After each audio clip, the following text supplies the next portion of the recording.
რუსეთ-უკრაინის ომის დაწყებიდან დღემდე მსოფლიო ცდილობს კრემლის ომის მანქანის მთავარი მამოძრავებელი გაზისა და ნავთობის ექსპორტი შეაჩეროს. მოქმედებს სანქციათა 19 პაკეტი, თუმცა რუსეთი შავ ხვრელს მაინც პოულობს ჩრდილოვანი ფლოტით.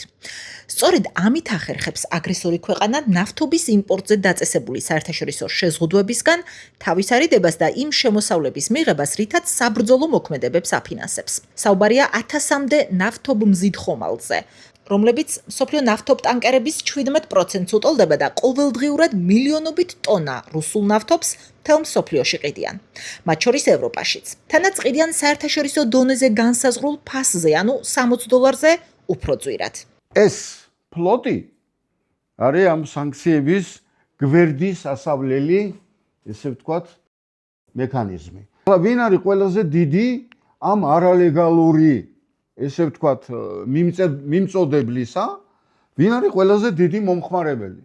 ეს არის ჩინეთის სახალხო რესპუბლიკა, თუ რაც გინდა დავარქვათ იმას, და ინდოეთი. ჩრდილოვანი ფლოტის წარმატებულად მუშაობის მიზეზი მხოლოდ რუსეთის მოკავშირეებში არ უნდა ვეძებოთ. ფაქტია, რომ სხვა ქვეყნებიც ხუჭავენ თვალს საეჭვო დოკუმენტაციის ტვირთზე. სქემა გაშიფრულია. რუსული ნავთობტრანსპორტიორები საერთაშორისო წყლებში თიშავენ ლოკაციის დამდგენ მოწყობილობებს გემის წარმომავლობის დასამალად.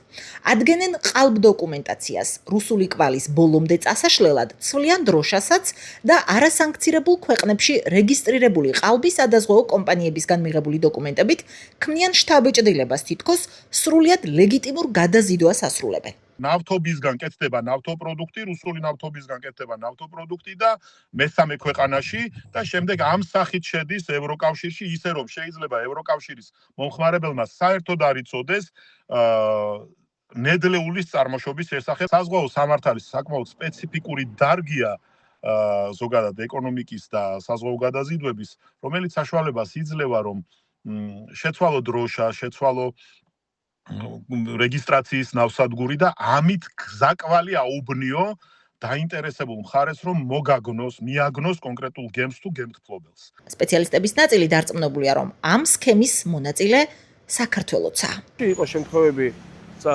დიდი ნაწილი, როცა საქართველოს პორტები იყო ამისთვის გამოყენებული, ეს იყო ბათუმის პორტი, ფოთის პორტი, შემოდიოდნენ და შემდეგ ხდებოდა წარმოშობის სერტიფიკატების გაყალბება, თითქოს და შემოვიდა ეს ტვირთი ნოვოროსისკიდან, დაიცალა ბათუმის პორტში და წავიდა ტრანზიტით სომხეთში და შემდეგ დაიტვირთა ყაზახეთიდან წამოსული ნავთობპროდუქტებით, ან თურქმენეთიდან წამოსული ნავთობპროდუქტებით.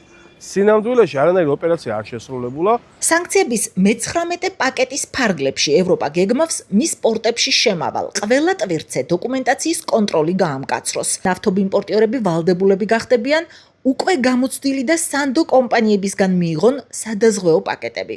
რამდენად რეალურია დაგეგმილმა ღონისძიებებმა დაასუსტოს და შეზღუდოს ჩრდილოვანი ფლოტი. ექსპერტების მტკიცებით, პოლიტიკა ბევრად ხისტი უნდა იყოს, ვიდრე ახლა.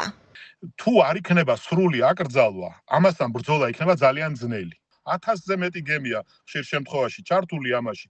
დრო ჭირდება იდენტიფიცირებას. ეს ხდება პოსტ-ფაქტუმ, ანუ ეს ტვირთი უკვე გაყიდულია, მისი შესაბამისი თანხები უკვე მიღებულია, ჩვენ რა ეფექტის მიღებაც გვინდა და ეს სანქციები რა ეფექტიც არის გათვლილი, რომ თანხები მოაკლდეს რუსულ ეკონომიკას, ეს ეფექტი კი შემცირდება კონტროლის გაძლიერებით, თუმცა არ აღმოიფხვრება. სამწუხაროდ ჩვენ ხედავთ აი დროში გაწელილ ბიუროკრატიულ პროცესს, რომელმაც რუსეთს მისცა ამ ხანგრძლივი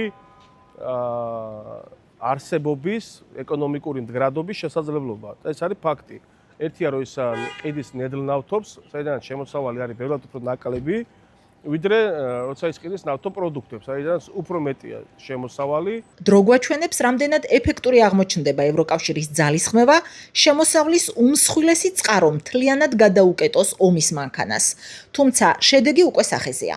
დასავლური სანქციების პარალელურად უკრაინის მიერ რუსული ნავთობწარმოების ინფრასტრუქტურის რეგულარულმა აფეთქებებმა რუსეთში საწოვის დეფიციტი გამოიწვია.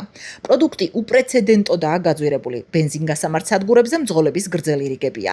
დაწყებულია ბენზინ-დიზელის გაცემის ნორმირება. თითოეულ მყიდველზე მაქსიმუმ 20 ლიტრიანი ლიმიტი მოქმედებს. აგვისტოს დასაწყისიდან დღემდე რუსეთის 38 ნავთობგადამამუშავებელი ქარხნიდან სულ მცირე 16 მაინც დაზიანდა უკრაინული დრონების შეტევისგან. შეგახსენებთ, რუსეთის მთლიანი შიდა პროდუქტის 1/5 სწორედ ნავთობის გადამამუშავებელ ქარხნებზე, მილსადენებზე და საერთაშორისო ტერმინალებზე მოდის.